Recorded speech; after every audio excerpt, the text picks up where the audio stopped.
Mouthwash তাহলে কেন ব্যবহার করতে হবে?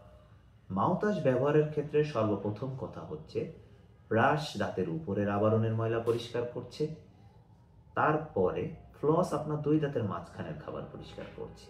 এর বাইরেও আমাদের দাঁত এবং মাড়ির যে সংযোগ স্থল আছে এবং ফ্লস যেখানে পরিষ্কার করছে ওখানে তারপরেও যদি কোনো ময়লা থেকে থাকে সেটা মাউথওয়াশ পরিষ্কার করবে।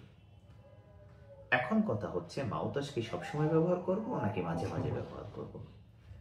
মাউথওয়াশের ক্ষেত্রে যে কথাটা বলা আছে, মাউথওয়াশ আপনি যখন এক ফাইল মাউথওয়াশ কিনবেন সেই মাউথওয়াশটা আপনি রেগুলার ব্যবহার করবেন।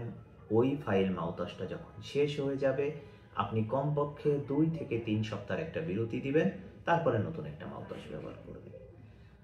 রেগুলার মাউথওয়াশের ব্যাপারে আমরা পেশেন্টকে একটু না করে থাকি, কারণ রেগুলার মাউথওয়াশ ব্যবহার করলে মাউথওয়াশের কারণে মুখের টেস্ট সেন্সেশন নষ্ট হতে পারে।